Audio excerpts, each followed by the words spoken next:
The Whitfield estate gates were thrown open. Two guards dragged a 12-year-old boy through the downpour. Move, boy. Mr. Whitfield wants you off the property now. Please, you don't understand. Centavo needs the carrots. He won't eat anything else. Thief, your father would be ashamed, rooting through my stables like some common barn rat. Carrots tumbled from the bulging pocket of Jason's dirty gray hoodie, scattering across the wet gravel. I wasn't stealing. I bought them with my own money. Centavo hasn't eaten in 4 days. Save your tears for the rain. Eric Dalton saw you. That's enough for us. Lightning flickered behind the grand stone mansion as the guards shoved Jason past the iron gates, his sneakers splashing in fresh mud. Above on the balcony, Gary Whitfield's fist tightened on the railing, his gold watch chain catching the stormlight. Son of the dead head groom, 12-year-old Jason, sat alone in the mud, cast out for a crime he didn't commit. 2 weeks earlier, the estate stable had glowed in evening light, a place of polished wood and fresh straw. Dad's brush is still on the shelf. I see his face in every stall. Jason had grown up in these aisles, learning the language of horses from his father before the accident took him. Then the new head trainer arrived. Eric Dalton, from the elite Dalton Racing Syndicate. From now on, I'll handle Centavo's conditioning. First order, switch to a more cost-efficient feed. The premium blend was replaced with a cheaper brand. Within days, Centavo grew picky. Mr. Dalton, Centavo's not eating. He needs his old feed back. Horses are resilient. He'll eat when he's hungry. Now run along, boy. But the champion's ribs began to show, his coat losing its shine. Jason's worry curdled into dread. Something's wrong. He hasn't touched his bucket in 3 days. I can't just watch him fade. 4 days before the firing, Centavo's ribs pressed against his skin. His head hung low over untouched feed. If I don't do something, he'll die. Dad would never let that happen. Jason emptied his small savings and bought carrots from the market, hiding them in his hoodie. That night, after the stable lights went out, Jason slipped through the loose board and crept to Centavo's stall. Easy, boy. I brought something for you. Centavo's ears pricked forward. He lipped the carrot from Jason's palm and chewed with desperate hunger. You are starving. Who's doing this to you? Jason returned every night with more carrots. It wasn't stealing. It was keeping a champion alive. Between Eric's cold dismissal and the horse's weakening frame, Jason knew he was the only thread keeping Centavo tethered to life. I'll come back tomorrow.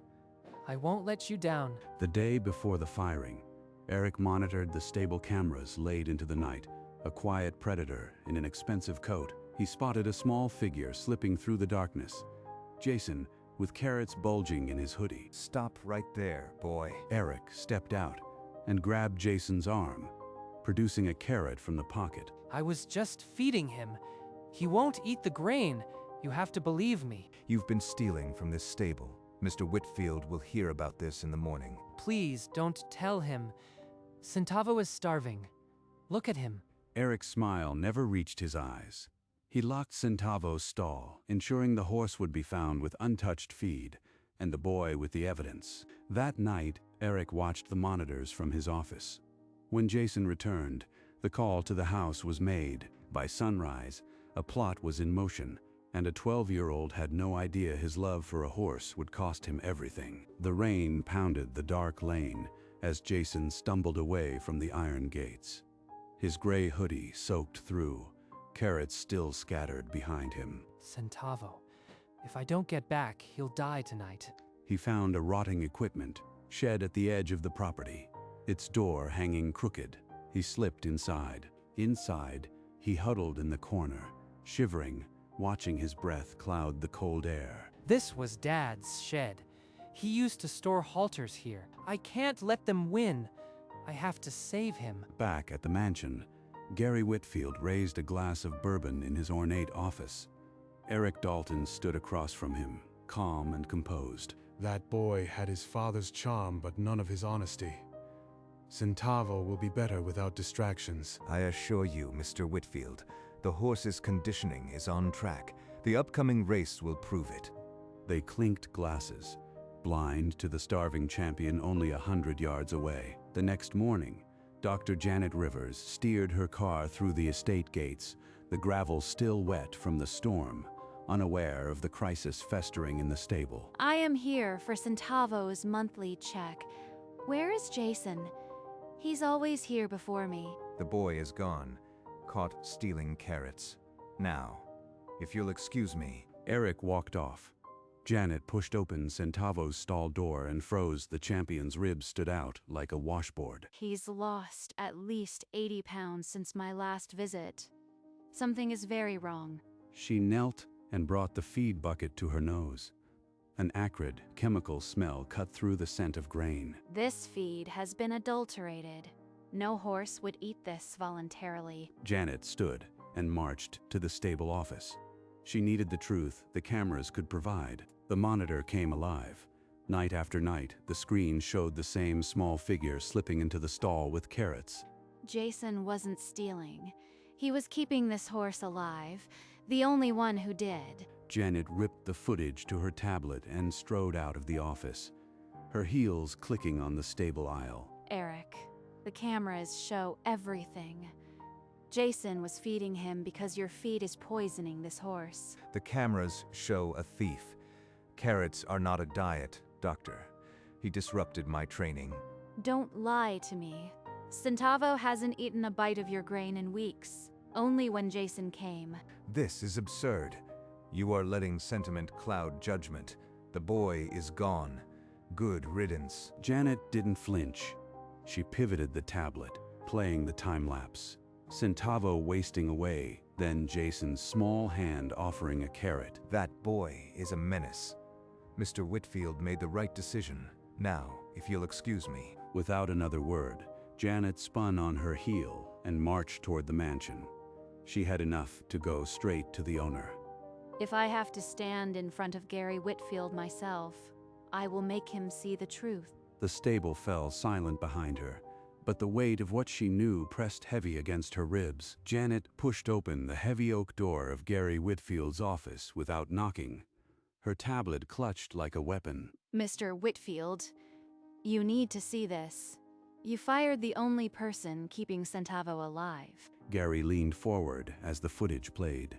Centavo weakening, the boy slipping in with carrots, the horse eating. That boy was sneaking in at night.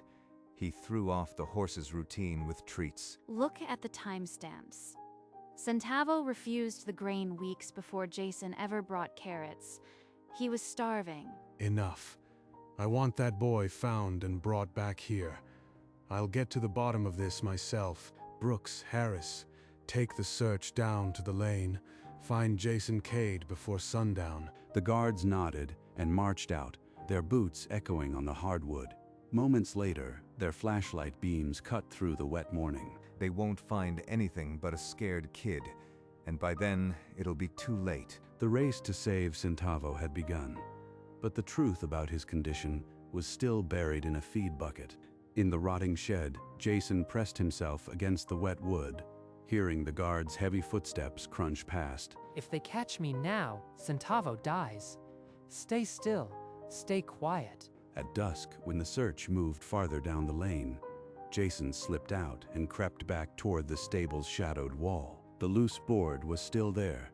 He crawled into the dark aisle and heard Centavo's labored breathing. I am back, boy. I am so sorry I left you. Please eat. I have carrots. It's all I could get. Centavo's velvet muzzle brushed his palm, and the champion chewed weakly, tears streaking Jason's dirty cheeks. A soft footstep sounded behind him. Janet stood at the stall door, her stethoscope in hand. Jason, it's okay. I've seen the footage. I know what you've been doing. Please. He was dying. I couldn't let him die. I'll do whatever you want. Just don't make me leave him again. Tell me everything, Jason. From the beginning. What happened to Centavo? When Mr. Dalton came, he changed the feed. Centavo hated it. He wouldn't touch it. Not for days. I saw his ribs showing. I used my savings to buy carrots. I couldn't just watch him starve, and I saw him, Mr. Dalton, late at night near the feed room. I didn't know what he was doing. You are not a thief, Jason. You are the only one who saw the truth. I believe you. Janet helped the boy to his feet. His hoodie was still damp from the storm, but his eyes held a fragile hope. She led him through the servants' entrance into the mansion's great hall, their footsteps echoing on marble. The office door swung open. Gary Whitfield stood behind his desk, and Eric Dalton's cold gaze fixed on the boy. Mr. Whitfield, I found him. He has a story you need to hear before anyone else decides what the truth is. Jason stood trembling before the man who had thrown him into the rain, but this time he was not alone. This is the boy who stole from us. Are we really listening to a child's fairy tale? It's not a story. The feed smells bad. Centavo won't eat it. You have to believe me. The feed is standard. He's just a boy trying to cover his tracks with lies. I reviewed the feed room records. The brand changed to Performance Plus the day you arrived. Why? I switched to a more affordable supplier. It's common practice. The boy's interference is the only problem. This isn't getting us anywhere. The horse is dying. Janet, can you test the feed? Test it. You'll find nothing but grain. The boy's meddling has upset the horse, that's all. Gary Whitfield looked from the boy to his handler, the weight of uncertainty pressing down on his shoulders. I'll send a sample to my lab. It'll take a few days, but we'll have the truth. Eric Dalton smiled, but his fingers were cold. The test would come, and he intended to make sure it never reached the light. That night, Eric Dalton slipped into the dark feed room and swapped the labeled sample bag with an identical one from his own pocket. The lab will find nothing. Just a worthless boy and a stubborn horse. He then walked to the stall where Centavo stood weakly, Jason sitting in the straw beside him. You should have stayed gone, boy. Now listen carefully. If you are still here come morning, Centavo will have an accident. I am not leaving him. You can't hurt him. I won't let you. A tragic accident. A loose nail, a split hoof. Who would believe a stable brat over a professional trainer? He's not bluffing. I have to get help. Eric melted into the darkness.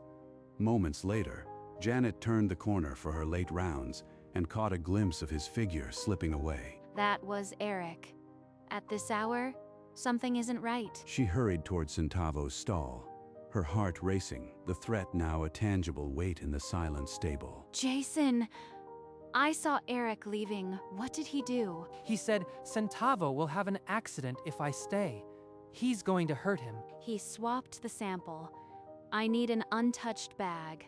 Fast. Jason, in the feed room. Was there a bag with a different lot number? Yes, on the back shelf.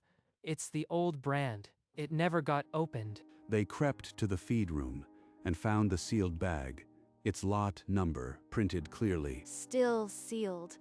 This is from before Eric arrived. It might be pure. Janet photographed the label and used her private lab account to order a courier pickup for the next morning. No one can know about this test. If Eric finds out, you'll be in real danger. The boy nodded, clutching the carrot stub in his pocket, the only weapon he had left. Before first light, a heavy thud echoed through the stable. Centavo had collapsed in his stall, legs splayed, chest heaving. He's crashing. Get the IV kit now. Janet's hands shook as she inserted the catheter. Gary Whitfield burst through the door, his face pale. I heard the thud. What happened? He was weak but standing yesterday. His kidneys are failing. If he doesn't eat soon, he won't survive another day. What can we do? Anything. Whatever it takes. The carrots. He always eats for me. Please, I can try. Gary hesitated, then nodded. The guard stepped aside as Jason knelt by Centavo's head, pulling a fresh carrot from his pocket. I am here. Take it, boy. You are not alone. Centavo's nostrils flared. Weakly, he lipped the carrot, and for the first time in days, a spark of life returned to his dark eye. Eric entered the feed room for his morning check and stopped cold. The old sealed bag was gone. That bag was the only proof. They must have sent it to a lab. He rushed to the estate gates, car keys in hand, but Brooks and Harris stepped forward, blocking the exit. Sorry, Mr. Dalton. No one leaves the property without Mr. Whitfield's say. I have an urgent syndicate meeting. You can't hold me here. The meeting will wait until we know what's poisoning my horse. You stay. Eric's jaw clenched. He turned back, but instead of his quarters, he headed for the veterinary cabinet. A sedative overload won't kill him. It'll just look like the kid messed up. He filled a syringe and slipped it into his coat. His footsteps silent on the straw. The stable aisle was dark. Only Centavo's stall glowed faintly, the boy asleep beside the horse. Eric eased open the stall door, the syringe catching the faint glow. Centavo's breath was shallow. The boy curled against his flank. A cold shadow. The glint of metal. Jason's eyes snapped open to find Eric looming. What are you doing? Get away from him. Guards, help. Jason launched himself at Eric, screaming. A brutal backhand smashed him into the stall wall, ears ringing through blurred vision. He saw the needle sink into Centavo's neck.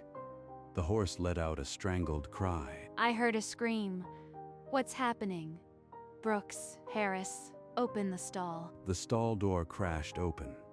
Janet's flashlight showed the boy on the ground, Eric standing over a weaving Centavo. The boy injected the horse. I tried to stop him. He's been poisoning Centavo all along. Hands on your heads, both of you. No one moves until Mr. Whitfield gets here. Centavo groaned and sagged against the boards.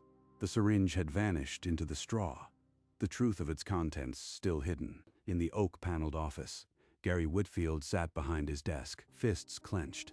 Eric stood to one side, calm, while Jason, bruised and handcuffed, trembled on a wooden chair. Mr. Whitfield, I caught the boy red-handed. He attacked me, then injected Centavo with something. I tried to stop him. He's lying. He had the syringe. I saw it. He's been poisoning Centavo from the start. A child's word against a professional. The feed test will prove the grain was clean. He's just trying to save himself. I need answers, not accusations. Where is Janet? She said she'd have the lab work. The door swung open.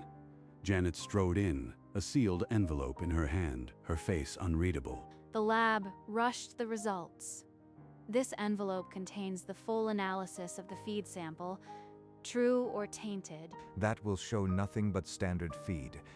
You are wasting everyone's time protecting a thief. We'll see. Mr. Whitfield, this report will confirm exactly what has been in Centavo's bucket for weeks. The envelope sat on the desk, unopened, its white surface reflecting the firelight. A single piece of paper holding the fate of a boy and a champion. Janet tore open the envelope. Her eyes scanned the lines, and her voice cut through the silence. The feed from the lot Eric ordered tested positive for a potent appetite suppressant. Centavo was starved intentionally. The syringe contained a mild sedative, enough to stagger, not kill, another piece of the frame. Eric lunged for the paper, but Brooks and Harris slammed him against the wall, his polished boots skidding on the hardwood. Eric's mask crumpled. Jason slid off his chair onto his knees, a sob escaping his bruised lips. Gary Whitfield stared at the report, the color draining from his ruddy face. The gold watch chain seemed to weigh a ton. This is a setup. The boy must have planted it. You can't do this. The only setup is yours. You nearly killed my horse to fix a race. Janet knelt beside Jason and helped him stand. Justice was no longer a rumor. It was a document signed by science. Centavo, you are safe. They know the truth. Flashing police lights washed over the estate gates as Eric Dalton was led out in handcuffs. His career reduced to a perp walk, Gary Whitfield led Jason back to the stable, where the staff had gathered, their faces a mix of shame and hope. Jason Cade, I accused you without cause. I dishonored your father's legacy and nearly cost this horse his life. I was wrong. You are your father's son, the best of him. I am sorry. I am offering you a paid position as assistant trainer, room and board, and a trust fund for veterinary college. Will you accept? I'll accept, but only if Centavo gets better. I am not doing this for money. I did it for him. Janet placed a hand on Jason's shoulder, her own eyes damp. In the stall, Centavo let out a soft nicker, as if he understood. Through the stable window, Eric was pushed into the police cruiser, the flashing lights fading as he disappeared into the night. Now we focus on getting you better. Boy, one carrot at a time. The stable that had been filled with cruelty was now quiet with promise. A boy, a horse, and a future, fragile, but still alive. Weeks passed in a blur of fresh grain, hand-fed carrots, and Janet's patient care. Centavo's ribs vanished under a glossy coat. Jason groomed him every dawn, the old brush from his father's kit gliding over the dark bay like a blessing. You are getting stronger. The champion is coming back. A new ethical trainer was hired, and soon Centavo was trotting in the paddock, his muscles rippling under the saddle. The upcoming derby became the goal. Every gallop, every breeze was a step toward redemption. Gary watched from the rail, no longer the furious rancher, but a humbled man who owed everything to a child. Centavo's blood work is clean. He's race fit and stronger than ever. You both made this happen. On the eve of the race, Jason braided Centavo's mane, tucking a small carrot into the bridle for luck. Tomorrow, you show the world what a champion really is. I'll be right there with you. Dawn broke over the racetrack, the grandstands filled with spectators, unaware of the journey that had brought them here. In the parade ring, Jason led Centavo past the grandstands, his clean uniform crisp in the sunlight. The crowd roared. At the starting gate, Centavo pawed the earth, nostrils flaring. He was ready. The gates crashed open, and the champion launched forward, stretching into a powerful stride. He settled mid-pack, then moved like a bronze arrow through the final turn, leaving the field behind. Centavo hit the wire a full length ahead. The grandstand erupted. He did it. He really did it. Jason lifted the garland of roses and placed it around Centavo's neck himself. Tears carved clean tracks through the dust on his cheeks.